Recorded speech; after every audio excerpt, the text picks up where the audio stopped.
izinto ibandla likaThixo haleluya linendlela yokuteklisha izinto ezilwa nalo ibandla likaThixo. Hayibo amen. Hayibo amen. Hallelujah.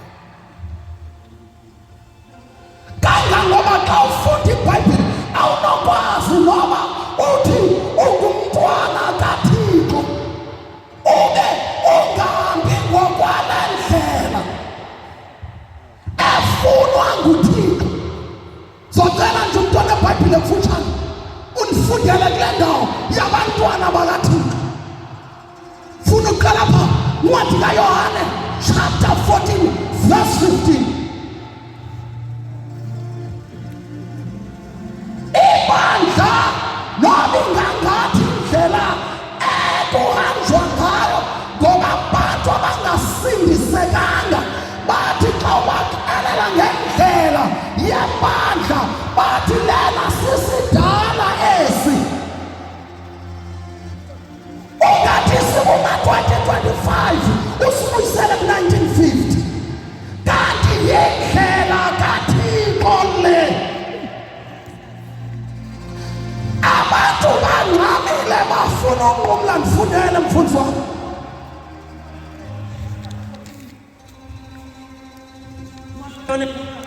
Verse number 15. Yebo, Inhloko ndaba ithi nguYesu indlela. iyathatha Verse 15. sorry, ithi inhloko ndaba apha isithembiso ngomoya oyingcwele. Verse 15. Ukuba niyandithanda noyigcina imiyalelo yami. Ibamba le ndawo umntu othanda uThixo awumboni ngokulwa kakhulu, awumboni ngoshumayela kakhulu, awumboni ngokuba ngabantu bahe-ekta izinto zenkonzo kakhulu. Umbona ngokwenza njani? Ngokugcina imithetho yakhe. Yiphinde baba bayiva abantu. Ukuba niyandithanda, Ukuba niyandithanda kuyaqukwa kuthethwa isininzi ukuba abantu balaphekapha siyamthanda uYesu sizokwenza njani tata? noyigcina imiyalelo yami. Sizayigcina sonke. Nothi lethi bengathi yekamfundisi, nothi lethi bengathi yekamvangeli, nothi lethi bengathi yeyomdaka mfundisi. Ukuba nonke niyandithanda yigcineni imithetho yami.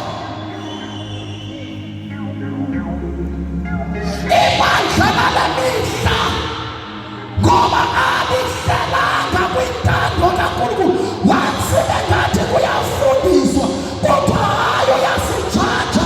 Kanti le mithetho ukuze yaziwe fanele ifundiswe ebandleni ngoba abantu bakwazi kanjani bengafundiswanga.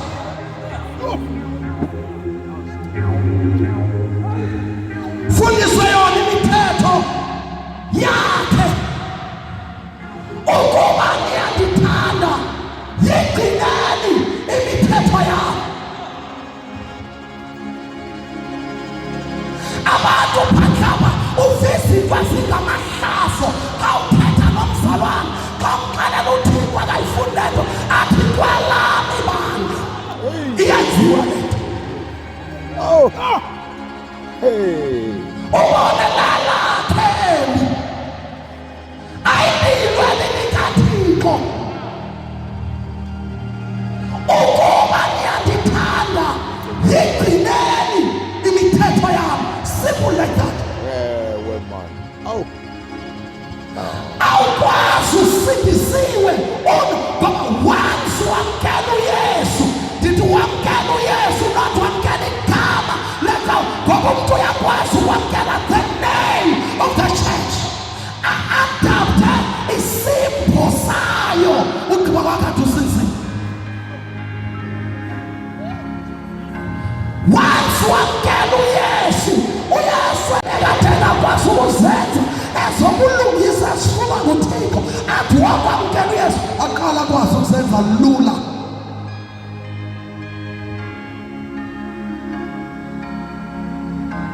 Ngoba uYesu xa ngena emntwini ungena ngomoya wakhe oyingcwele. Umoya oyingcwele ke unamandla umoya oyingcwele. Ufika ufuna umoya ongcwele xa engena emntwini abulale zonke appetite. Ngicela ke ukunithilele nje incwadi kaLuka 21 uzongifundela verse 34.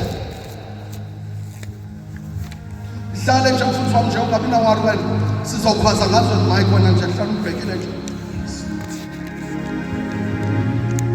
Uyabona umoya wena kahlala mzalwaneni, umzalwane uhambela phezulu, akahambi ngebhavi, akahambi ngoba iwetha right, akahambi ngoba iwetha i-right, uyahamba yonkulunkulu ngoba umoya wena xa ngena ngaphakathi kwakho ulambela ukukhonza. Umoya wena xa ngena phakathi kwakho ulambela ukulungisa. Umoya wena xa ngena ngaphakathi kwakho ukhaba okukamtyholi, utyala okukaThixo.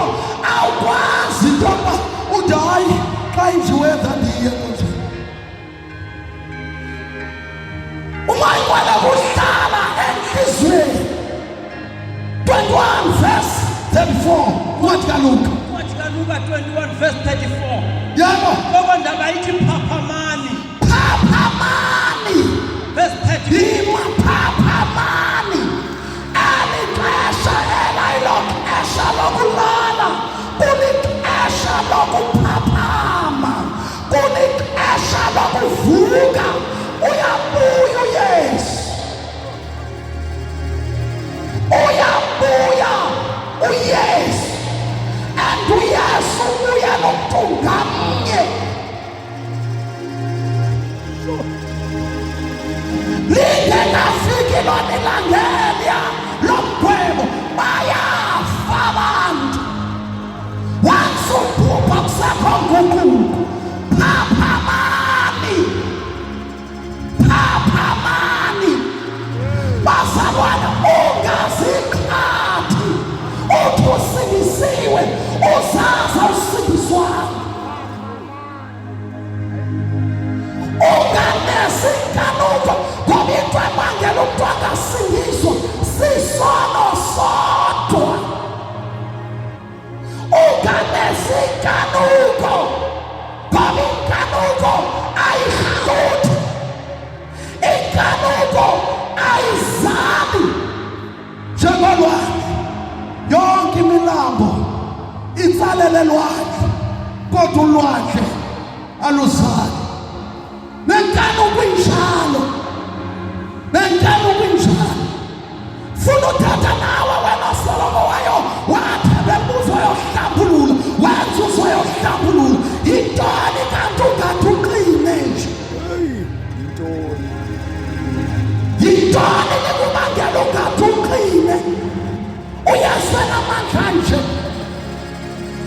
Wena uyathetha hayi ndiyahluleka bendinothi kunabantu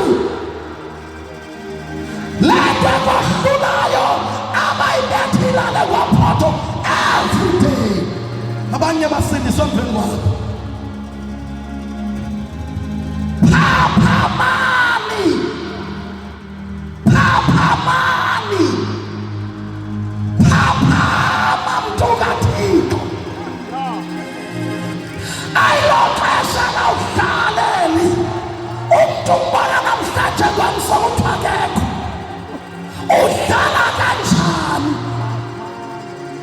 Phaphamani.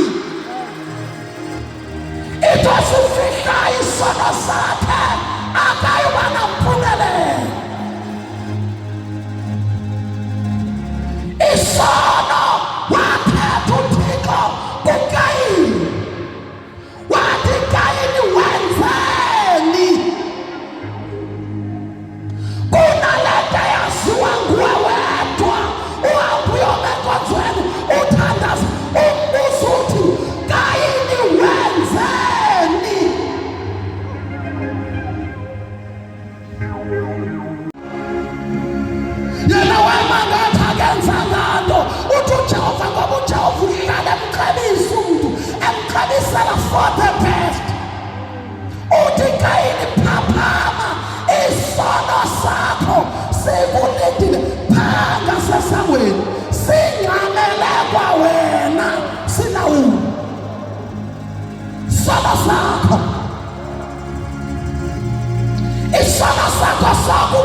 34. verse 34. Nasi ke nto senza inhliziyo yomzalwane ibangela dinwe kukukhonza. Kunabazalwane athi usayogcina athi udiniwe kukukhonza. Zilumkeleni ke hleze inhliziyo zenu zenziwe uthuntu. Ima abakudoda zilungeleni ke hleze inhliziyo zenu zenziwe uthuntu. Ube nenhliziyo ebuthuntu ukwenza izinto zikaThixo. Kunabazalwane emabandleni ubangamfaka kulena uthi noma uzoda kuqabula isibabalo sakho kodwa uthi wamqwalasela uyenza torho kodwa ubuthuntu.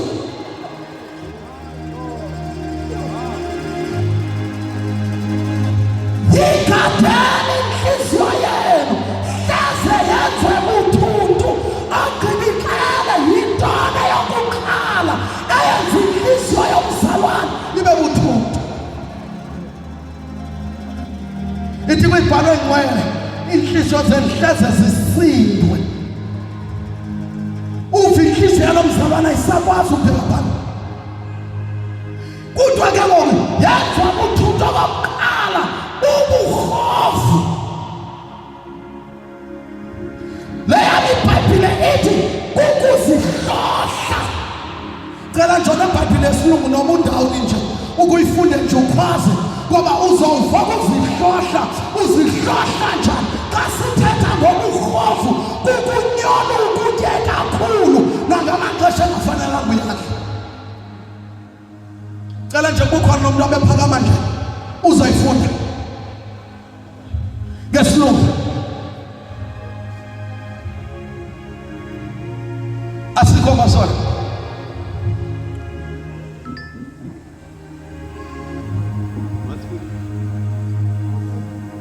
Verse 34. Masifunde ngebazalwane kuLuke chapter 21 verse 34. Yebo. And I take heed to yourself, lest at any time your heart be overcharged with sufficiency and drunkenness. Ima uyabona inkosi kahle ngicela nje uyeke kanjalo. Ngithanda le ethi don't feast too much.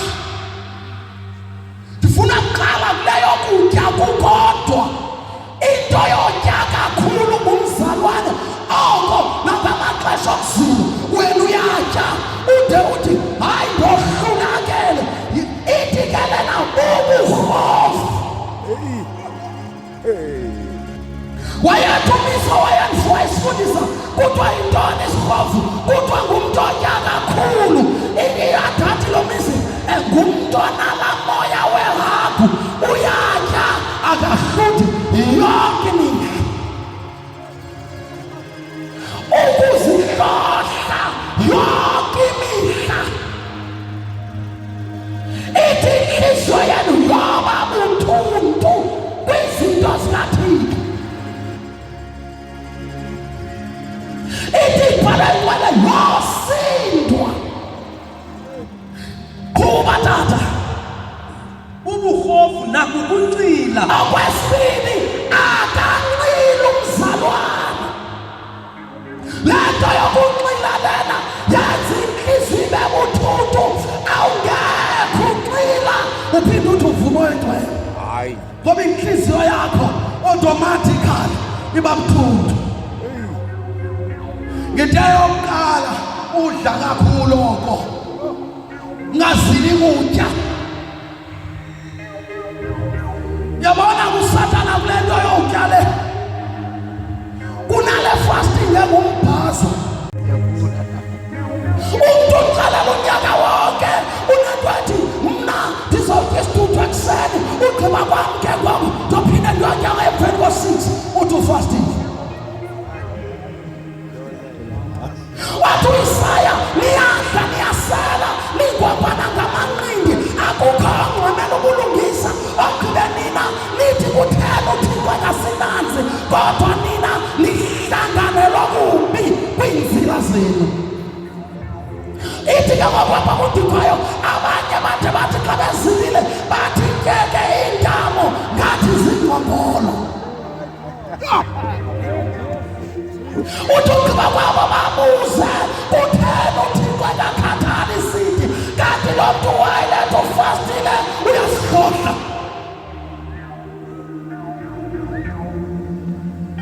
Shumayela Nkosi. Ukhona amen enkonzweni. Ayibonkelwa amen enkonzweni.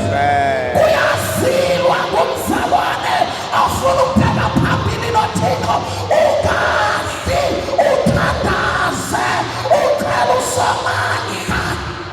Noma utya ipilisi ubeke ipilisi ekaleni uthandaze umthandazo unamandla ngaphezu kwepilisi. Ngoba ifasting iprovoka uThixo esezulu wakuthi afuna usetshenziswa nguThixo makamfune uThixo. uThixo ufunwa ngomthandazo nangokuzila ukutya. Ngingakubhidisa kakhulu kelixesha lokushumayela kwethu ngoba sishumayela kukhona la mishini itho kamnandi la. Umoya oyingcwele uphanze wafana nezi zinto kuthiwa zi-emotions. Kuke kwenziwe into ukuthi kuvuzwe i-emotions zivuke i-emotions abantu bathi bakumoya. Awukwazi ukugqiba hlelwa ngamandla ubukhala ukuzinkomo usenzana ezizandla xa uzothi ugqiba kophuma kwenkonzo uyonqina. Bingekho moya oyingcwele lo. Ngoba kunomoya oyingcwele oyinyani, kunomoya oyingcwele obubuxoki. Kule mihla ke mninzi umoya oyingcwele obubuxoki. Kangangoba the most kukhonzwa nama-devil worshipper uSathane akayekanga ukhupha izisebenzi zakhe ukuba ziye emabandleni anomlilo ubaqiniseke ibandleni nomlilo zikhona izithunywa zeSathane. Hayi sukani madoda. Noma ungabathanda bonke zikhona. Wena thanda zisisa kabuhle sizovela. Umbuzo wami befundisi bekukade kunguthaphutaphu kule minyaka ingaphambili kubanjwa body to left, right and center. Umbuzo wami ke manje ngomsaba gqibana okanye ibona bagqiba thini? Ngoba kuyaqhubeka kwenzeka izinto umfundisi uyasindwa libandla elithi lisinsiwe lifuna ezulwini kwenze njani kugoba sekunomoya kaJezebeli ophila ngaphakathi.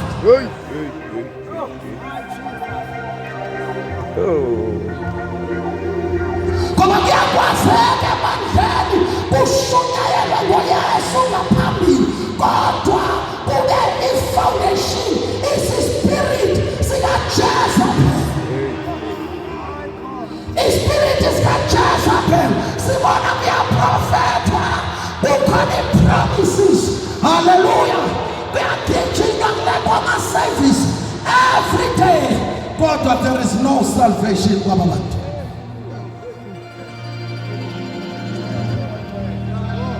Moya kaJezebeli abantu bethu besinsiwe uvela umuntu ukuthiwa lona unqula izithixo. Uvela umuntu ukuthiwa unqula izithixo. Angisayithethi ke leyo ujola yo. Gijima phambili yo. Abajola abantu bethu basilisi. Zokuqala azisusayo xa fike emthini hliziyo yokuthutha hlazi inhliziyo zenu zisindwe kukunxila nakukuzihlohla ngokuhlawula nangantoni tata nakukunxila nangamakhala ommomi ize loo mini inifikele ngebhaka. Mayibambe kulaa ndawo ithi nangamakhala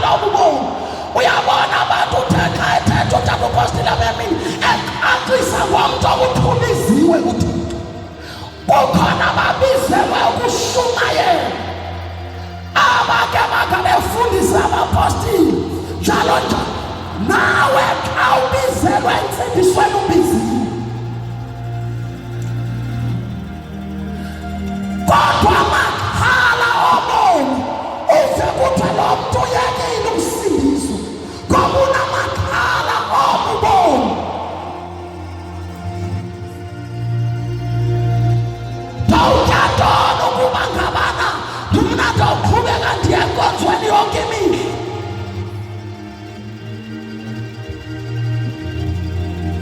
Ndawumondla ngantoni unkosikazi? Abantwana bafunda njani? iBhayibhile lithi fundani entabeni zezulu. Azilimi, azinabhaka, azinafriji. Ukuba sithola ukutya namhlanje siyakufaka efrijini. uThixo uyakunondla, uThixo uyakuninxibisa. Umkani uSolomoni wayalihomba, kodwa akafananga nanye inyilima yasendle enyukiswa kuThixo.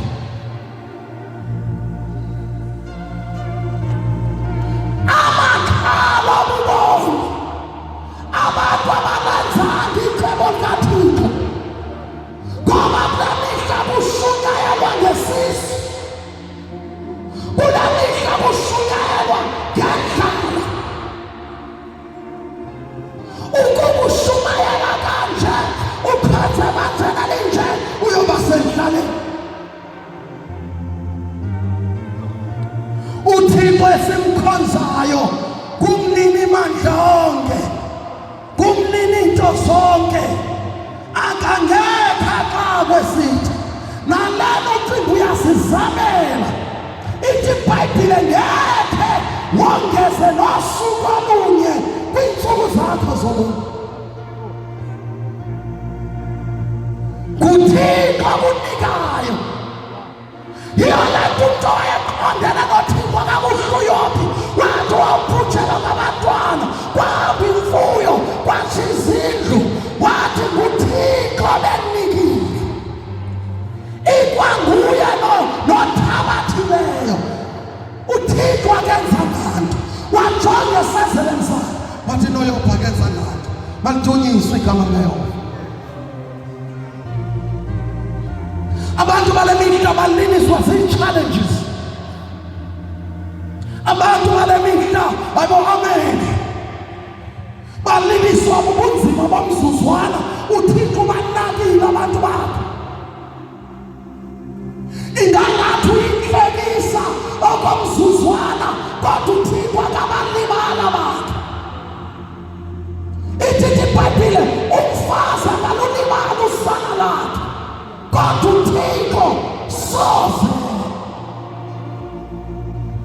uThixo akamlibali umuntu, uThixo akamshiyi umuntu. uThixo uyahamba.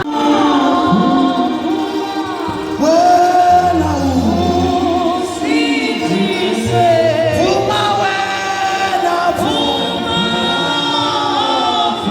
vuma wena, vuma, vuma wena, vuma,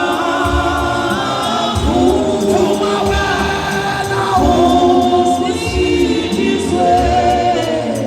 Uyabona kuba usinamandla uzawuphelela endleleni. Yawuthi uThixo akekho, yawuthi uThixo ukushiye. Vuma usindiswe. Yawe yasini impela, yawe emhlabeni olungileyo. Kwavela iziqhamo, namvuselelo izofuna ukuthela wona lawo avela iziqhamo. Susa amakhala, sanika